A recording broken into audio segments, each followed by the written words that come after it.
Hello, I'm Dr. William Evans. Here today to go through a PowerPoint presentation regarding updates in performing quality colonoscopy. After I attended a virtual class online about a year ago, I learned a lot of new techniques and data to improve my performance in colonoscopy, specifically for colon cancer screening. I attended this virtual 8-hour session and tried to condense all the pertinent facts for other providers and share what I've learned. Goal of this presentation is to decrease the interval of colon cancer, which can decrease medical legal risk. I want to share techniques and update descriptions which can improve quality of colonoscopy, help avoid complications associated with colonoscopy, identify accurately and label polyps, and go through the appropriate management of polyps. First of all, let's go through the quality indicators for colonoscopy. The most important indicator that is being used right now is what we call the adenoma detection rate. ADR is the number of patients which an adenoma is found and removed divided by the total number of colonoscopies. And our gastroenterology societies have deemed the standard 30% for men, 20% for women, with a total of 25%. The higher the ADR, the decrease the risk in interval colon cancers between colonoscopies.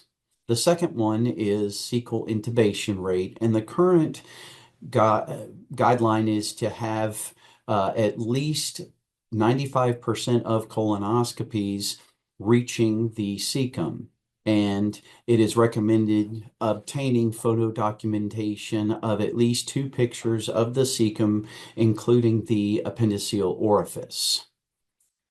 Other quality indicators are bowel preparation. Previously, we would use that it was a good prep, adequate prep, inadequate prep, fair prep, poor prep, but now it is recommended we use a more specific scale. There are 3 or 4 different scales, but the easiest and most accepted is the Boston Bowel Preparation Scale, which is located in the Provation software, and we'll go through that again today. Withdrawal time was first introduced in 2002 as the standard for negative screening surveillance colonoscopies. And at 6 minutes, that is the standard of care. From the cecum, withdrawing the scope, carefully examining the entire colon for polyps should take at least 6 minutes, if not more. And currently, there are some studies suggesting it should be longer at 9 minutes. Other quality indicators important for colonoscopy are rectal examinations. On male patients over the age of 50, doing a digital rectal exam and specifically examining the prostate as well as a rectal exam for rectal tone, any abnormalities, but in male patients, checking the prostate for any nodules, enlargements, etc. Rectal retroflexion should be performed in 90% of colonoscopies, and we'll go through surveillance intervals for polyps. Let's talk about the Boston Bowel Preparation Scale. This is one of those scales that at first I thought was very difficult to use, kind of cumbersome, but once I started using it, it's actually extremely easy. It wants you to give a grade to 3 portions of the colon, the left colon, the transverse colon, and the right colon, 0 to 3. And here we see 3 is an excellent prep, Two, there's some residual liquid prep that can be easily suctioned out. One, more semi-solid to solid liquid prep, which may not be able to be lavaged away. And a zero is solid stool. And the Boston preparation scale is in Provation, which many providers use as a GI software for our endoscopy reports, and it's easy to use with Provation to guide you. And after using this a few times, you'll get very accustomed to it. A total of 6 out of 9 and all segment scores of 2 should be required for someone who has a negative colonoscopy to put them out for their next one at 10 years. Scores of 2 or 3 are adequate preparation for detection of adenomas greater than 5 millimeters. If patients have scores in any segment of less than 2, a 0 or a 1, they should be considered to repeat their colonoscopy sooner. So we want to stay safe from complications and avoid medical legal issues doing colonoscopy. We want to obtain an appropriate informed consent. I'm going to go through some safety issues with insertion of the scope, safety in polyp resection. All of these can minimize the risk of interval colon cancer between colonoscopy. We're going to correctly label and go through management of polyps, how to minimize delayed hemorrhage after polypectomy or endoscopic mucosal resection, and I'm going to touch upon surveillance intervals after polyps have been found on initial colonoscopy today. Interval colon cancer is what we definitely want to avoid. By definition, these are colon cancers that are found after a previous screening or surveillance colonoscopy prior to the next scheduled colonoscopy years down the road. They contribute to almost 10% of total colon cancers. And there are risk factors, usually provider associated, providers with low adenoma detection rates. So those who are under the national benchmark of 25% have a higher incidence of colorectal interval cancers. Providers with low polypectomy rates, performance of colonoscopy by non-gastroenterologists. They have low cecal intubation rates, and most of these are right-sided lesions, but they can be proximal lesions as well. Informed consent. Patients are most fearful of perforation. The overall rate is about 1 out of 2,000 colonoscopies. Over 1/2 occur in the rectosigmoid colon from force or large loops and or applying over-aggressive torque trying to advance the scope to the cecum. These are a little bit larger perforations in the colon wall, about 2 centimeters. Other causes of perforation: large polyp removal, barotrauma from overdistension, or thermal injury during polypectomy or polyp resection. A little bit smaller diameter in colon wall perforation. Missed lesions. All of us are human, are suspect to human error and missing lesions. Adenoma miss rates, even in qualified colonoscopies, can be up to 25%, sometimes higher. When we're giving informed consent, we want to mention the risk of delayed bleeding after removal of polyp. We want to touch upon possible splenic injury, and nobody has 100% completion successful colonoscopy rate. There are some patients that is extremely difficult, even expert hands, to get to the cecum due to abnormal anatomy. So it may be worth benefit discussing. There is a possibility of not being able to complete the colonoscopy. Let's talk about difficult scope insertion. This can be divided up into angulation or redundant colon. And afterwards, I'm going to discuss techniques to navigate the scope to the cecum. Angulation due to sharp fixed turns in the sigmoid colon, and a redundant colon where there is a significant amount of looping. So how can we best combat though is to be prepared, anticipate difficult insertion and take appropriate steps.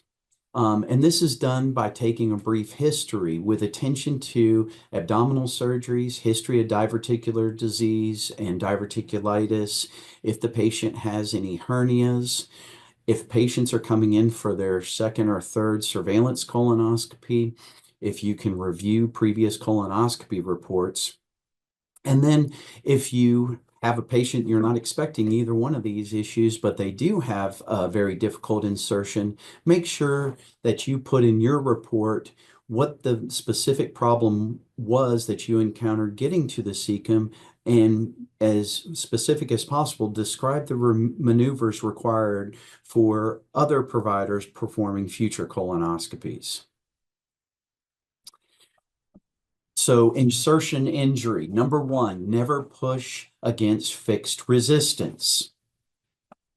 So if we are in the sigmoid colon and there is a lot of diverticular disease, a lot of fixed twists and turns in the sigmoid colon, possibly due to multiple previous abdominal or pelvic surgeries, sometimes it can get frustrating, and some would want to maybe, if I push a little harder, I might be able to just slide it. I feel like it might work. Well, that can result in an obvious perforation. When you feel, so after not advancing the scope against resistance, some things you can do to help are you want to use the least amount of scope possible, trying to keep it as straight as possible. You want to use the least amount of CO2 or air insufflation, and you want to avoid creating loops once you get through the sigmoid colon. So for an angulated sigmoid colon, again, think about this in our female population more than male, especially if they've had previous surgery or they're elderly and possibly have a history of diverticular disease. If you suspect it, then you may want to consider using an adult pediatric colonoscope. And I recommend holding the scope not more like a pencil to avoid force as you're advancing the scope through the sigmoid colon. In an angulated sigmoid colon, the more air you put in to try to distend the colon, that's going to make the sigmoid colon longer, and it's going to make the angles more acute, which not only makes advancing the scope through this area harder, but more air is going to become distended in the transverse and the right colon, and you can have, even with CO2, significant barotrauma resulting in perforation. The best way to deal with this is to deflate the sigmoid colon and instill a significant amount of water into the sigmoid colon. As you can see down here, putting water into the lumen is going to keep the sigmoid colon straighter, the shorter, and less angulated. When you're going through the sigmoid colon, you want to use more torquing, twisting of the scope left or right, then pushing. Avoid trying to use the small dials, taking the scope tip left or right, but using your large dials up and down. And you want to gently advance the scope tip to slide along the mucosa of a turn, only using water without any force. Once we've made it through a tortuous sigmoid colon, then we want to talk about the redundant colon. Again, let's anticipate a redundant colon in patients who are obese. They have a very lax abdominal wall, and patients who have a history of chronic constipation. With these patients, you definitely do not want to use a pediatric colonoscope, but an adult colonoscope, which is stiffer and can help resist looping. To avoid excessive looping, the first way to do that is identify a loop. You have loss of one-to-one insertion. You're inserting the scope and the tip isn't going anywhere with forward movement. Um, or you're inserting the scope and you're meeting resistance. The final way to identify a loop is you're looking at the scope and outside of the patient, you're at 90 to 100 centimeters of scope in the patient, and the scope tip is, by best guess, in the descending colon. So to prevent looping, we're going to reduce the scope is the key to good insertion. After reducing the scope as much as possible, a lot of colonoscopes have a stiffening option to make the scope stiffer to advance further into the proximal colon. Again, in these types of patients, gas, air, CO2, whatever you're using will distend and elongate a redundant colon. And if you're having a significant hard time with looping, it might be best to deflate the colon, withdraw the scope, use your water pedal, and start from the sigmoid colon, instilling water. Water will make the sigmoid heavier, straighter, more narrow, and this can help guide the scope through the left colon easier. When we get to the splenic flexure is high, floppy, and gets elongated and angulated. To identify a redundant colon at the splenic flexure, you have a straight scope in the sigmoid and difficulty entering the transverse due to a sharp turn. You want to use torquing of the scope tip, turning your dials. Then once you feel like you're going past the turn, suction the air and CO2, and hopefully it can reduce into the transverse colon. At this point, having your technician provide left upper quadrant pressure can help advance the scope around this turn. But once you get the scope around a very tight splenic flexure turn, you want to be careful to avoid splenic injury. Splenic injury occurs in about 1 out of 100,000 colonoscopies, and it comes from forceful insertion and torquing of the scope in the transverse and right colon proximal to the splenic flexure, or reducing large loops too quickly and too forcefully. In the transverse colon, it's more mobile than the fixed portion of the left sigmoid colon due to mesocolon. The loop of the transverse colon usually is going to distend inferiorly or downward, and you have a loss of scope advancement. To negotiate, the first is to apply early external abdominal pressure with your technician, trying at the periumbilical area and pushing upward. And then if that doesn't work, possibly turning the patient onto the supine position. At the hepatic flexure, this is where we can run into more problems with the redundant colon. Again, if you lose one-to-one scope insertion at the flexure turn, try to see if there is a loop in the transverse or descending colon. If it is, then you want to reduce that loop if possible. But once you get to the hepatic flexure and you can see the proximal ascending colon, one technique is to try counterclockwise torque while suctioning the air out of the ascending colon to see if the scope will advance forward. Sometimes hooking the scope tip at the flexure and gently trying to straighten the scope Finally, turning the patient more to their left side, almost to a semi-supine position to open up the sharp angle at some patients' hepatic flexures. In the ascending colon, where we are most likely going to get difficulty getting the scope to the cecum, you've gotten the scope past the hepatic flexure, and you can possibly see the ileocecal valve and or the cecum. To negotiate looping and redundant colon in this area, counterclockwise torque, gently rocking movement of the scope back and forth while suctioning air. So with this, we'll try to torque as we withdraw and insert the scope.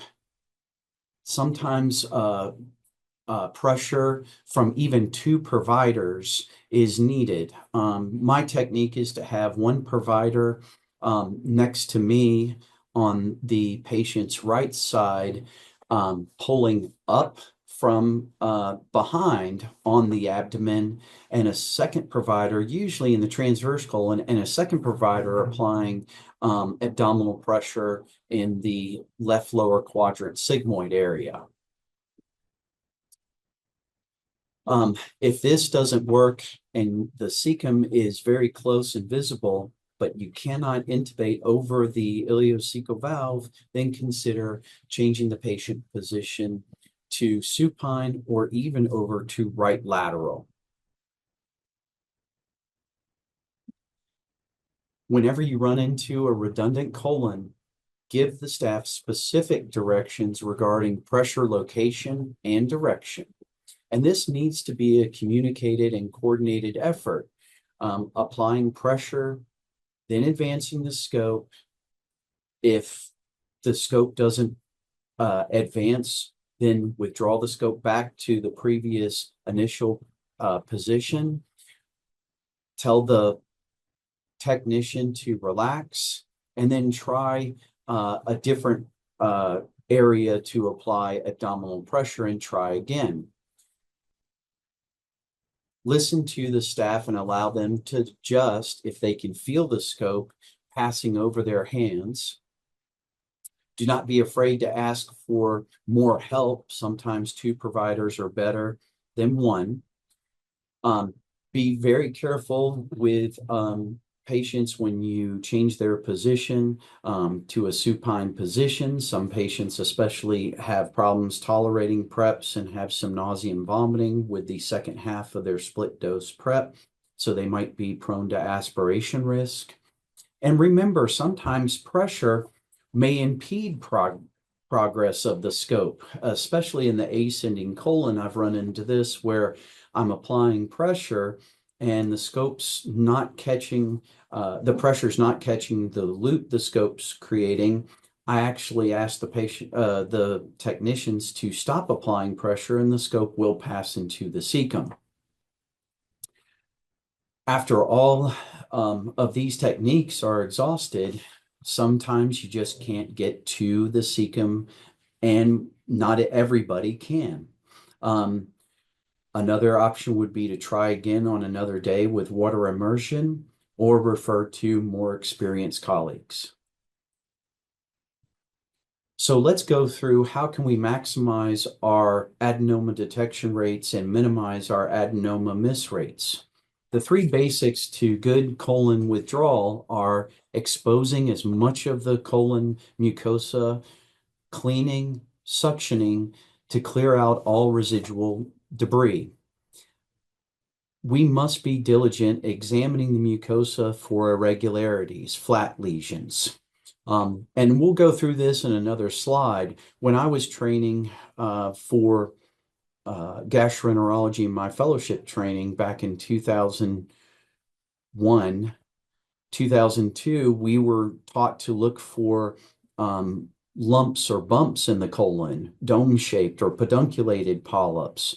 Now we have need to be more aware that these flat lesions are very difficult to pick up, and you have to be paying attention and be diligent about looking for those.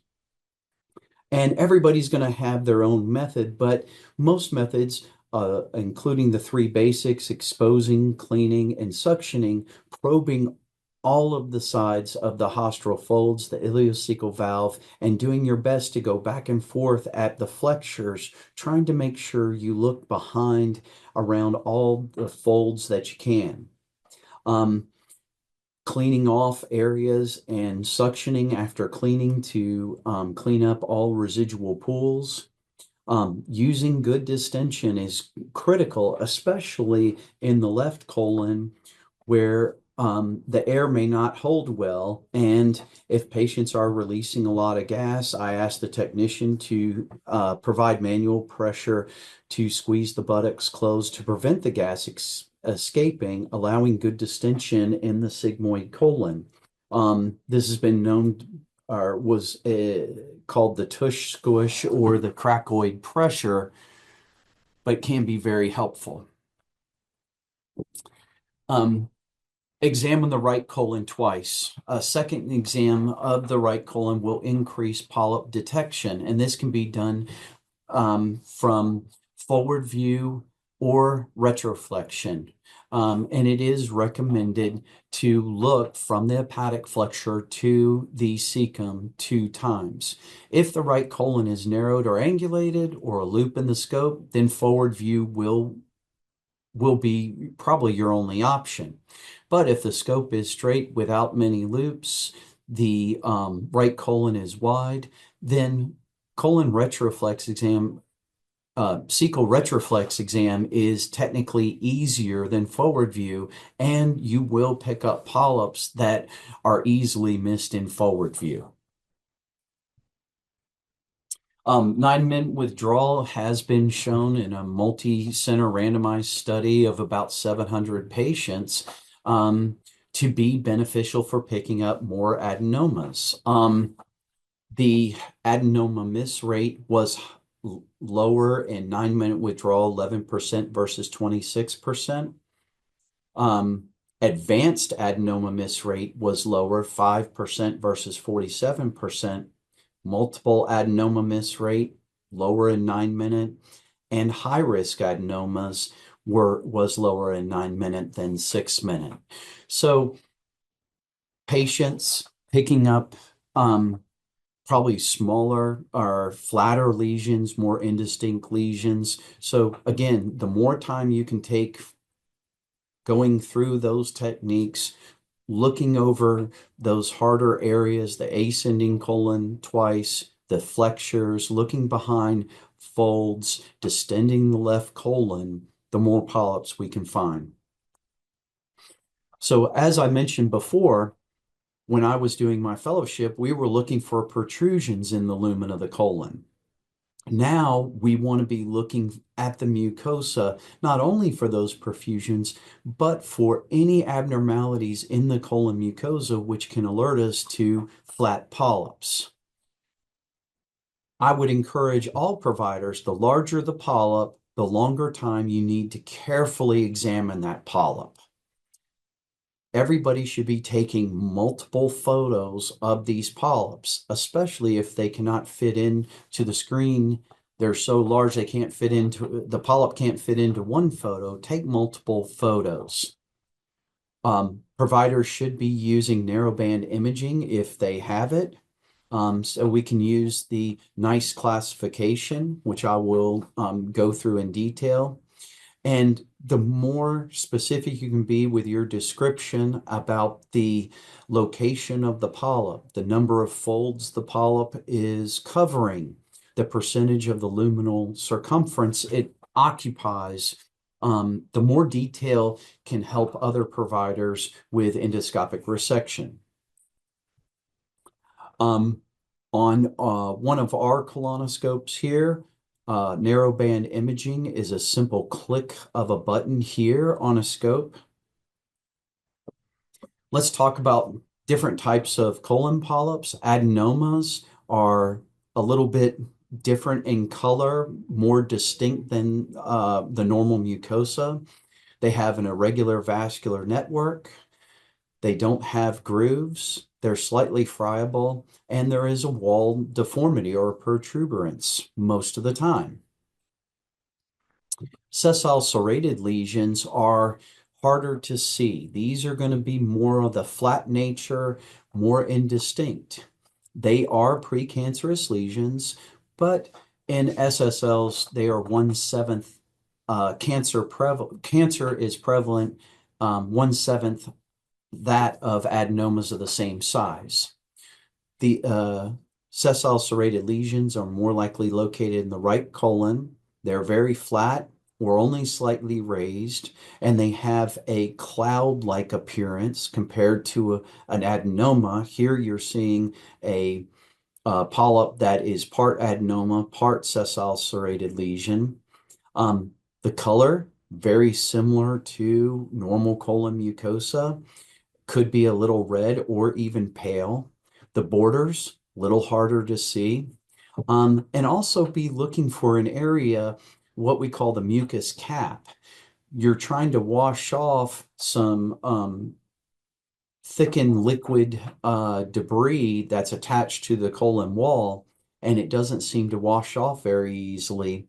That might be a mucus cap and an area you need to pay special attention not to miss underlying sessile lesion, sessile serrated lesion. We want to pay more attention. Again, the old terms we used to use describing polyps, they're sessile, they're pedunculated, they're flat. Now we want to be more specific. We want to spend a longer time with larger polyps. We want to be more specific not only with our location, but with how the polyp looks. If it's depressed, nodular, if it's flat, and we'll talk about the different degrees of flatness and irregularity. We want to talk about if it's granular or non-granular. And the more specific we are about it, describing these polyps, the reason we want to do that is to identify polyps or lesions which are at greater risk for submucosal invasion so we can treat these polyps appropriately. I'm going to go through tools and classification systems that are going to help recognize that every large polyp is not the same and allow for polyp-specific resection strategy. And we're going to go through those in detail. Polyps greater than 20 millimeters all need to be, like I said before, thoroughly examined with narrowband imaging and multiple pictures taken, not only in narrowband imaging, but in white light endoscopy. What's currently used now to describe polyp morphology is the Paris classification.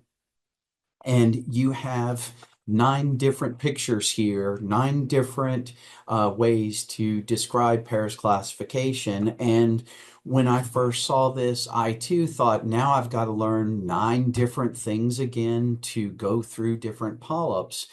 That's a lot to remember. And how am I ever going to remember that? And again, once you start using this, like the Boston Bowel Preparation Scale, it becomes actually very easy to use. And I'm going to try to go through it with you and try to simplify it.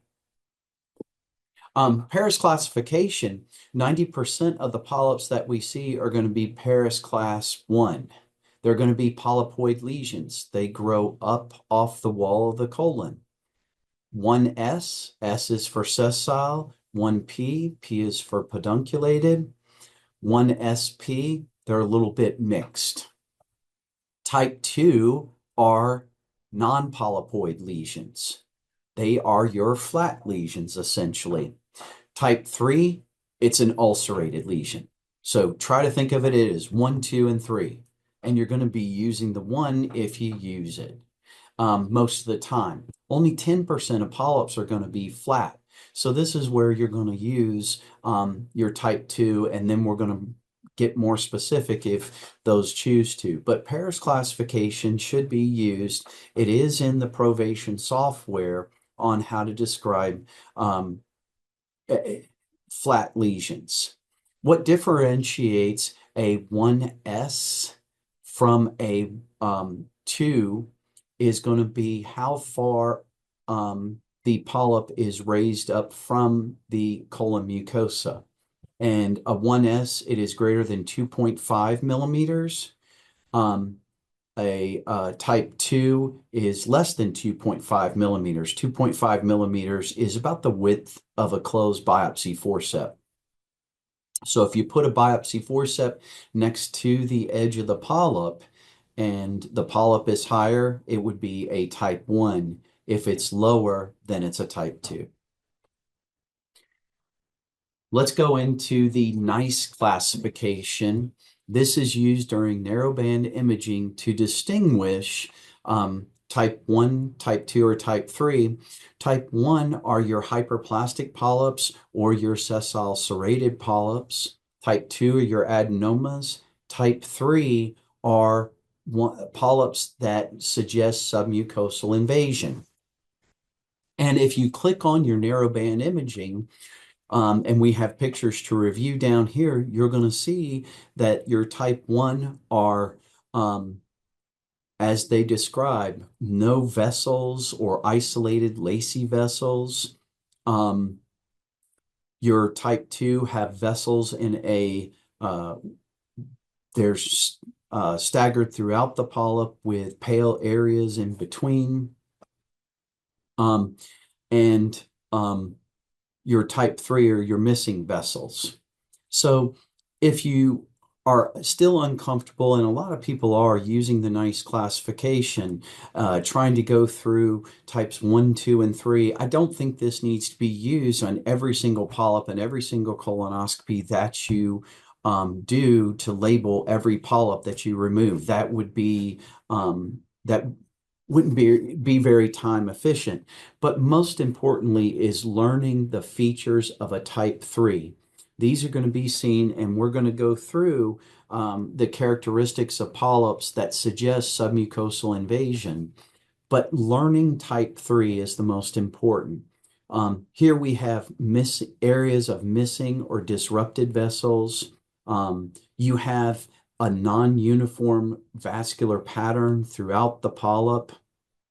And along with narrowband imaging and NICE classification, we'll talk about morphology that suggests submucosal invasion. Again, this is an example of a hyperplastic NICE type 1. This is an adenoma, NICE type 2. Your flat polyps that we talked about, Paris classification 2 lesions, they can be, and you will see this in other reports, you'll see it in the literature, they can be subdivided into laterally spreading tumors or LSTs. I want everybody to think of these as Paris class 2 lesions, but they have little bumps or granule nodules on the surface, or they don't. Again, I think for the majority of providers, using Paris class 2 and then saying whether a polyp has granules on the top or not would suffice. But if those want to be more specific, we can talk about them. If you have a Paris class 2 lesion that's obviously greater than 10 millimeters, laterally extending over 1 to multiple colon folds, you have the option of getting into more specific descriptions, calling it a granular LST. It has little nodules on the surface. If the nodules are the same size, it's homogeneous. If the nodules are different sizes, then it's nodular mixed. If you have a very flat Paris class 2, like a Paris class 2B, then you can say it's a non-granular LST. They're flat elevated, or they have a pseudo-depressed area. Or you can have a mixed LST. They have features of nodular and flat. So I think this is a little bit easier to visualize. Again, a lateral tumor or a very flat polyp that's extending over a large amount of the circumference of the colon wall over multiple folds, you have the option of saying, hey, this has a bunch of little nodules on it. They're about the same size. A lot of nodules, but they're different sizes. Um, Non-granular, it's no nodules, but it is elevated, or non-granular, but it has a little bit of a depressed or flat area to it. And these are the ones that are higher risk for submucosal invasion, as we'll discuss. Um, how to find which polyps are we worried about that we may not be able to remove through the scope due to submucosal invasion? Our depressed lesions that we saw in Paris classification.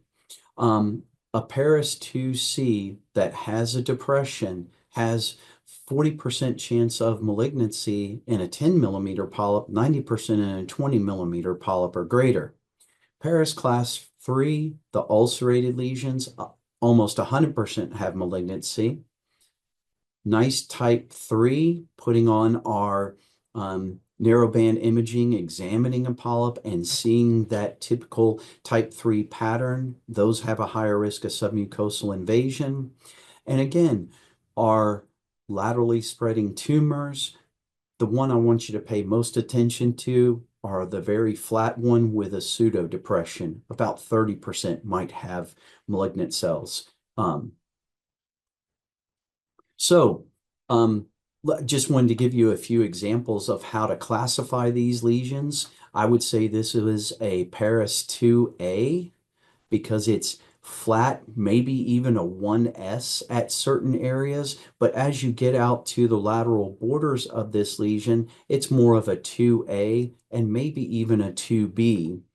This looks like it's extending over at least 2 folds, and this is taking up probably close to 2/3 of the circumference of the colon.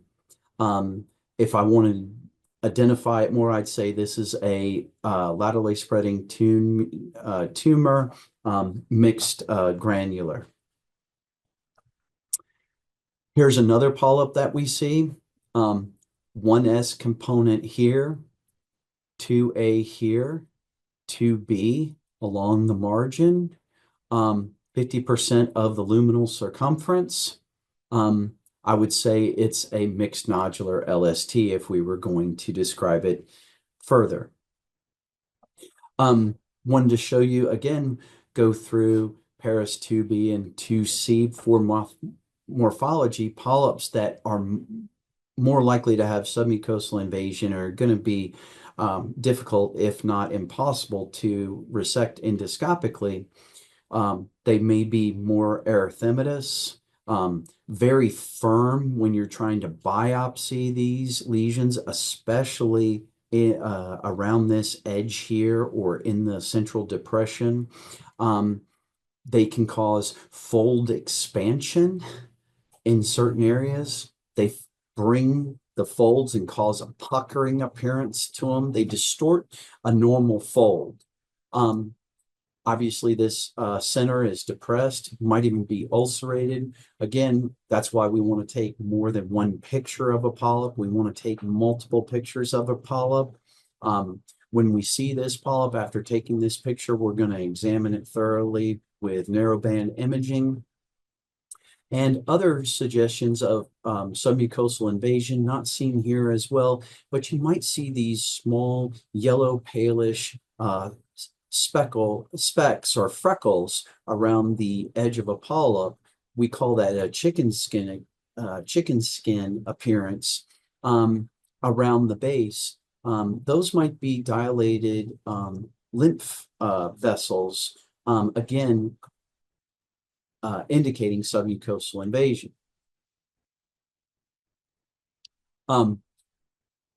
We see this is a fold here. We're seeing the fold expanded.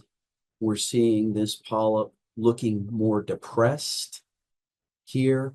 This looks to me like it would have submucosal invasion with this depression here. But I wanted to show this slide for fold expansion.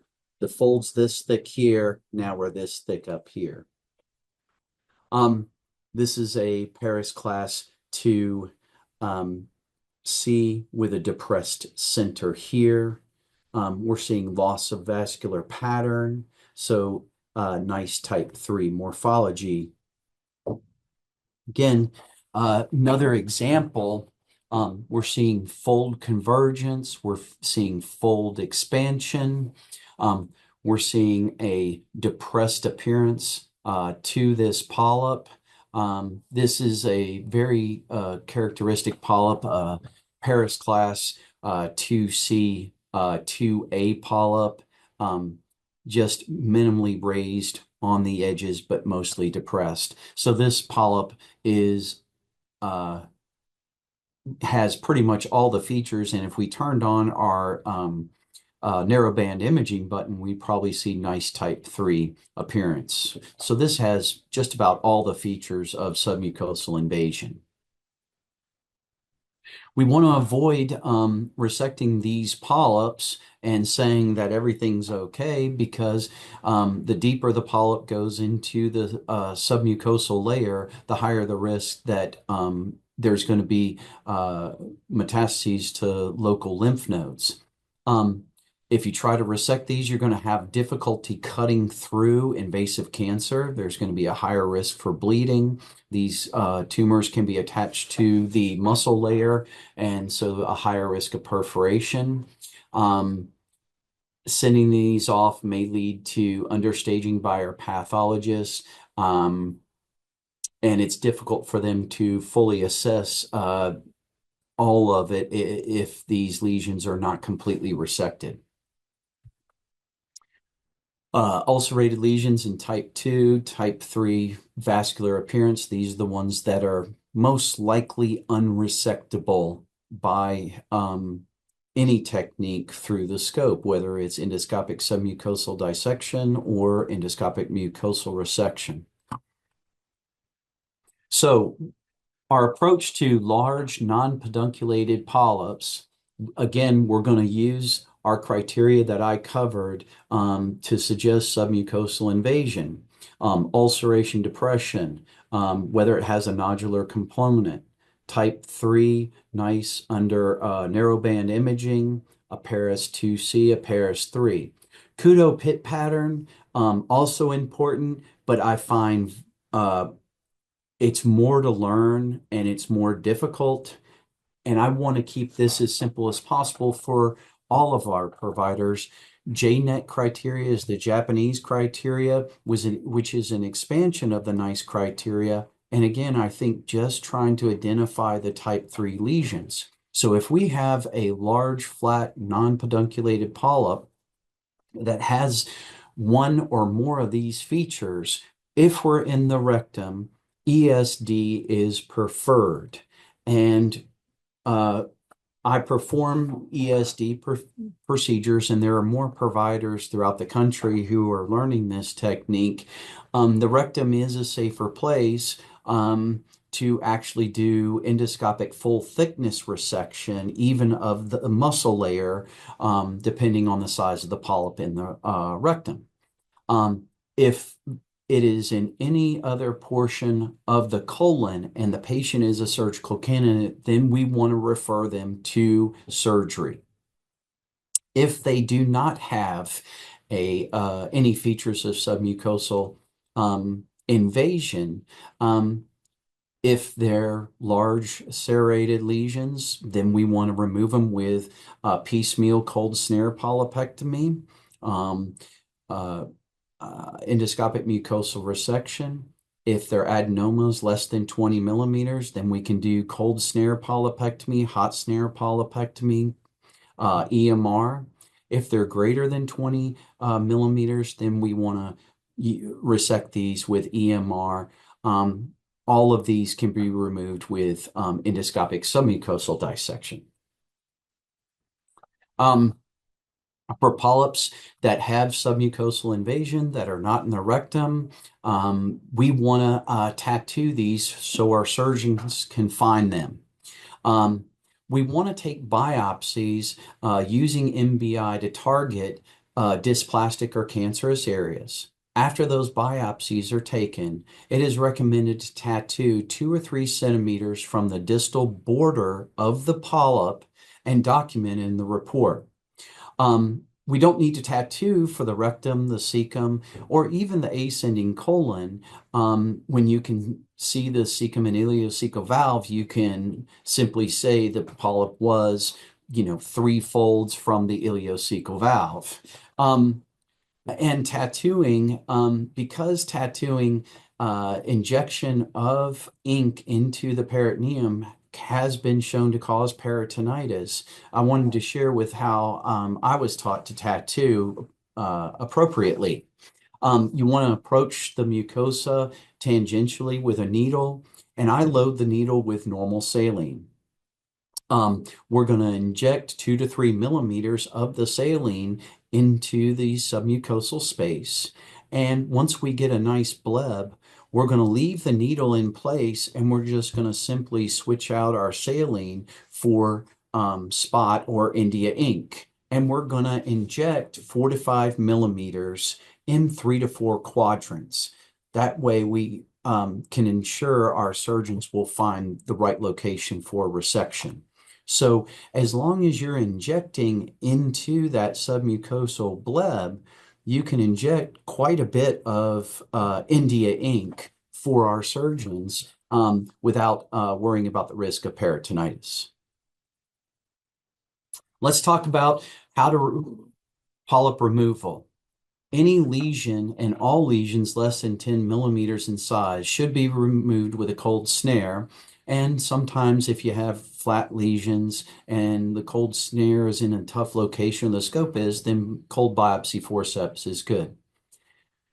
Our sessile serrated lesions that we see, cold snare is preferred for those lesions.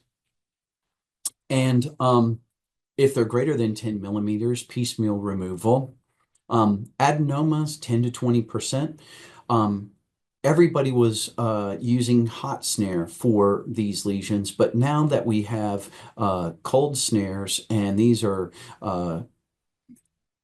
firmer snares, smaller, and made to cut better, cold snare is an option even for medium-sized adenomas. For adenomas 20 millimeters or greater, it's recommended to remove these with endoscopic mucosal resection or ESD, again, depending on polyp morphology. Again, cold snare preferred for all polyps because complete resection is almost 100% and the rate of delayed bleeding or perforation is less than 1%. Cold snare should be considered for adenomas 10 to 19 millimeters, even pedunculated polyps. The reason being these snares, like I said, are technically performed to cut better, and cold snare decreases the use of, or it doesn't involve the use of cautery, therefore decreasing the risk of delayed bleeding and perforation. So cold snare is really beneficial for patients who are unable to hold antithrombotic or antiplatelet medications for a prolonged time, or if you have to do them on a colonoscopy on patients who can't hold those at all. And it's preferred in patients who are unlikely to do well if we have a complication, especially a post-polypectomy bleed. I just want to go over the proper technique. Put the lesion in the 4 to 5 o'clock position. You want to keep a good working distance. Again, you don't want to be too close or too far away with your snare catheter. Approaching the polyp tangentially. And when you open the snare around the polyp, you want to grab normal tissue. You never want to have the snare against the border of the polyp. And then ask your technician to snip the snare off, and then you want to inspect the site. Again, tangential, 4 or 5 o'clock tangential locations. We want to take normal tissue around the polyp, and the specimen that you're looking for is what we refer to as a fried egg specimen. The yolk is going to be the polyp, and the normal mucosa surrounding is going to be the white of the egg.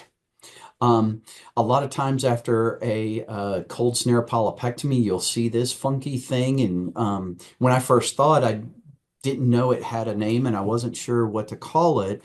And I actually was very concerned it might be a perforation. This is what we have now called a submucosal cord. Um, for adenomas, 10 to 20 millimeters, if there's any suspicion of dysplasia based on the morphology and or nice imaging, you want to use a hot snare to get to cauterize any the base of the polyp. For pedunculated polyps, especially over 15 to 19 millimeters, I would recommend using hot snare polypectomy over cold. And the bulkier the polyp, it might be easier using hot snare. Pedunculated polyps, the larger the polyp, the lower you do want the snare to go on the stalk. You do not want to resect a pedunculated polyp up here, especially with a larger polyp, because the abnormal dysplastic cells are going to travel down the stalk. So getting it at the base is best. There are other kinds of loops that can be used, or placing a clip at the base of the polyp before resection to help prevent bleeding. Those may interfere with getting your snare around the base. Now that we've talked about different scenarios for removing polyps, let's talk about how to delay post-polypectomy bleeding. Post-polypectomy bleeding leads to about 3 days in the hospital on average. Hospitalization costs, there's medical legal risks involved with it. Best way to minimize post-polypectomy bleeding, use cold snare polypectomy first when appropriate. And, I would encourage all to start trying to piecemeal flat polyps, sessile serrated lesions greater than 10 millimeters. Go ahead and piecemeal those polyps. Get used to it. It clearly shows that clipping polypectomy sites after removal decreases the risk of delayed bleeding than non-clipping. When to clip? After hot snare polypectomy, EMR, ESD, we're going to do this of all lesions in the right colon and most lesions in the throughout the entire colon, especially as we get to lesions 10 to 20 and definitely over 20 millimeters in size.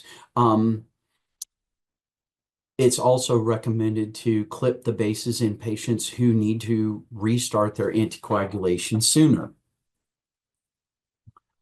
4 things to go through briefly about performing good technique when clipping a resection base closed. We want to grasp the mucosal edges on either side of the base. We want to bring those edges together. And we want to try to get the center of the clip catheter going right down the center. So we want to try to bring an equal amount of mucosa on either side together. And a lot of the clips now, you can open and close them. You can, if you don't like the way the clip's oriented, or if it's non-balanced favoring one side or the other. It's been suggested that once we get started, you work in one fashion or another, and almost close these lesions in a zipper-like fashion. For very wide lesions, you may start at either end to bring them together and then close in the middle. Most recommend 2 to 4 millimeter spacing between your clips to decrease the risk of bleeding. So let's go through polyps greater than 20 millimeters. If they do not have any suggestion of submucosal invasion, benign polyps should be resected endoscopically. They should not be sent to surgery. Um, without any morphology or endoscopic evidence of submucosal invasion, there is not a maximum size of a polyp that cannot be removed endoscopically with EMR or endoscopic submucosal dissection. Surgery for benign polyps can result in higher mortality, morbidity, and cost than endoscopic resection. But why aren't patients being sent in for endoscopic resection? And surgeons are doing more of these still. There's decreased reimbursement for EMR and ESD. If not trained properly, complications occur. Hospital systems don't have providers who are doing advanced endoscopic resections, so they may lose patients out of their network. There's a desire to support surgeons, unwillingness of a provider to admit their limitations to patients. So these are the unfortunate reasons that we're not removing polyps that don't have submucosal invasion that are large in size. But if providers want to tackle larger polyps, then I think we need to talk about these three factors. The mindset. Mindset, if we identify a polyp of this size, we want to completely, safely, effectively remove this polyp in one session. We want to use high quality imaging, determine real-time histological assessment to make sure it can be removed. We want to feel comfortable with the steps of endoscopic mucosal resection. All the various techniques of EMR, there's cold snare EMR, underwater EMR, piecemeal EMR. There are different ways of removing larger polyps and managing the possible complications of EMR. There can be immediate bleeding, perforation. We want to be comfortable with resection-based closure. I did not get too much into detail regarding all of the techniques of endoscopic mucosal resection because that would be its own lecture. There are all kinds of tools from injection needles, how you can use different cautery settings on your electrosurgical generators. There are different lifting agents, different types of snares, closing devices, from clips to other suturing devices that can be learned by any provider wishing to undergo these lesions. Again, going through whether a provider should remove large polyps. If there's very low risk and they're comfortable, especially sessile serrated lesions, even over 20, 30 millimeters, can be removed with cold snare polypectomy in a piecemeal fashion. I would recommend even lesions greater than 20 millimeters that are pedunculated. We remove those with hot snare. And as I said before, we want to take that polyp off at the lowest point possible at the stalk. If there's an intermediate risk, these polyps, that you run across a polyp that is flatter in nature, larger in nature, overfolds in a different or a difficult location, such as the splenic or hepatic flexure, then we have to gauge the provider's efficiency at performing EMR. How comfortable are they going to be at doing a full resection of that polyp at that specific time? If the polyp is a high-risk polyp, it may have a depression, a pseudo-depressed polyp, or a depression, but it doesn't have a nice type 3 vascular pattern. And if the provider is inefficient at endoscopic resection, those should be referred to ESD. And at that time. So, um, again, let's go through. These are the guidelines recently released suggesting how to remove pedunculated polyps, stalk thickness. Um, Again, pedunculated polyps, go low on the stalk and resect them with hot snare polypectomy. Um, we talked about this before. Small polyps, less than 10 millimeters, unless they have any Paris classification that are flat or submucosal invasion are 2C or R3, we should be removing um, these polyps with hot snare polypectomy or cold snare polypectomy. Suspected submucosal invasion, we touched upon those. Moderate risk, uh, send to a provider who can perform EMR or ESD. If they have deep submucosal invasion that we went through, we want to tattoo and biopsy at specific areas to prove confirm malignancy. Large size polyps, like we've talked about, if you can do it in a single session, and if a provider is comfortable and proficient at EMR, I would encourage them to do so. But what happens, and what I can get a lot of referrals are in these polyps that are greater than 20 millimeters, things that happen. And when these things are done, and a polyp is not completely removed, it leads to scar tissue deposition, making future endoscopic resection, whether it's EMR or ESD, more difficult and increases the risk for perforation. This occurs when a partial resection was done without the intent to completely resect. So again, like I said, do not attempt EMR or any endoscopic polypectomy unless your goal is to completely remove the lesion. Try not to take out a polyp that's flat. Once you've tried and you want to go back in and do another attempt at hot snare resection or endoscopic mucosal resection, you're going to run into a lot of scar tissue.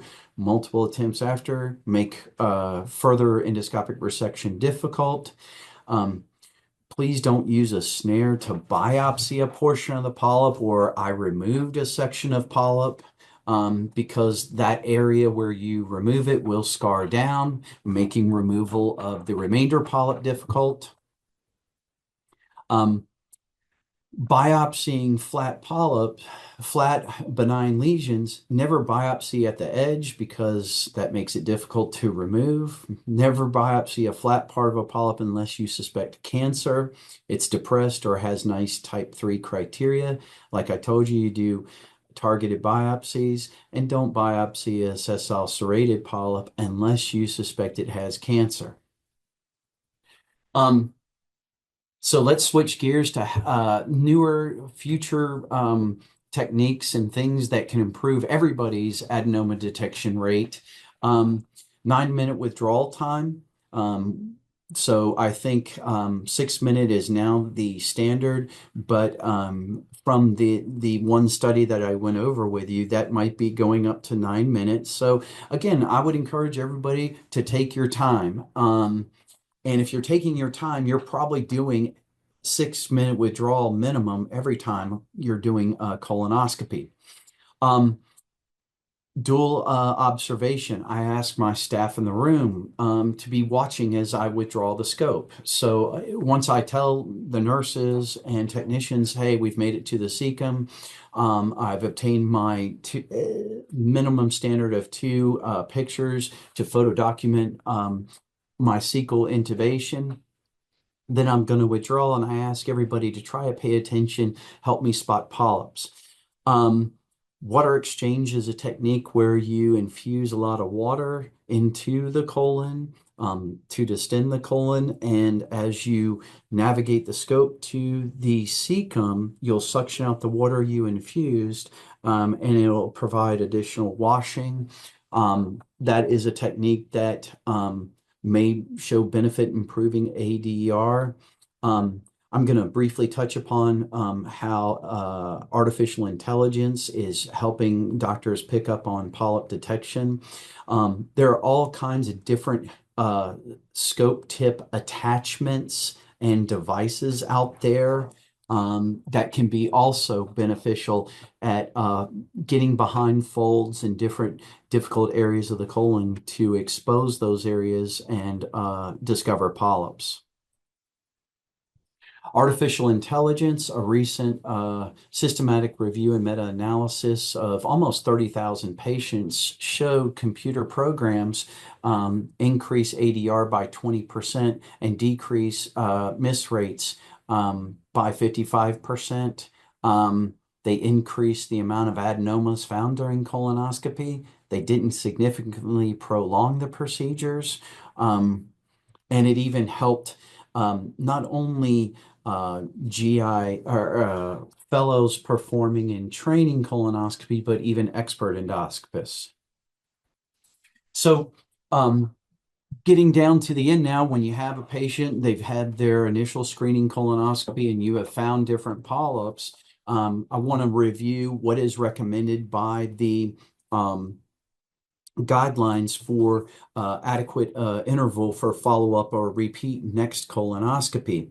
If they have a normal colonoscopy, if they have hyperplastic polyps, and we've all seen these, they're, multiple small 1 to 3, 4 millimeter polyps in the rectum and lower sigmoid colon. If they have less than 20 of those and they are small, you have 10-year follow-up. 1 to 2 adenomas less than 10 millimeters is 7 years. 1 to 2 sessile serrated polyps less than 10 millimeters is 5 to 7 years. And again, like old guidelines, the more polyps you have, the larger the polyps, the more advanced, then you're going to have a less interview. But just to go through it briefly, 3 to 4 polyps, less than 10 millimeters, you want to kind of think about 3 to 5 year range. Same thing for sessile lesions. Hyperplastic polyps greater than 10 millimeters. Those are more significant, perhaps, and we want to bring those patients in sooner. Shorter interval, 3 years, 5 to 10 adenomas or sessile polyps. Any polyp greater than 10 millimeters, polyps that have a tubulovillous histology, or you removed a polyp and have found dysplasia, and that includes adenomas or sessile polyps. And if you have an initial colonoscopy with greater than 10 adenomas, you should repeat annually.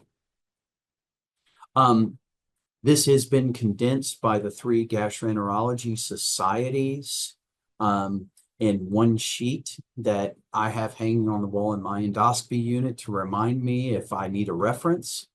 And again, I've thrown a lot of different classification systems at you today. And I appreciate that that is overwhelming. It was overwhelming. None of these things existed when I was training as a gastroenterology fellow.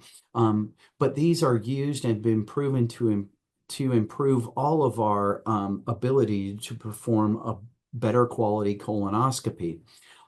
These can all be fit in on 1 to 2 pieces of paper that can be laminated. And once you start using these regularly, you don't need to look at the reference anymore. They just become automatic. And I think it's important to use as many of these as you can so patients learn more about their own disease, but other doctors can get a very good idea of what your how you're labeling your polyps, and they can almost visualize what the polyp looks like before they look at the picture.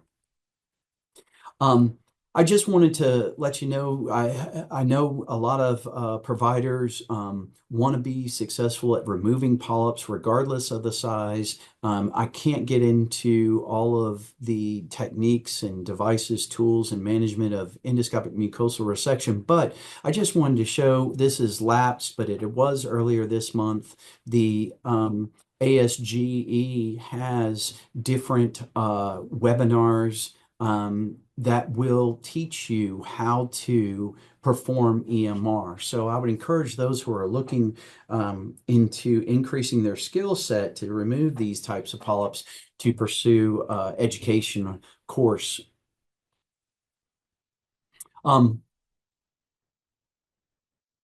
Finally, I wanted to thank everybody for watching today. And I hope my what I learned a year ago in an 8-hour webinar, I tried to do my best to condense it down to help all of you perform a better colonoscopy for all your patients. If you have any questions, please do not hesitate to reach out. I left my information there for you. Have a good day. And for CME credits, please link to the evaluation icon on the screen where you found this video. Thank you.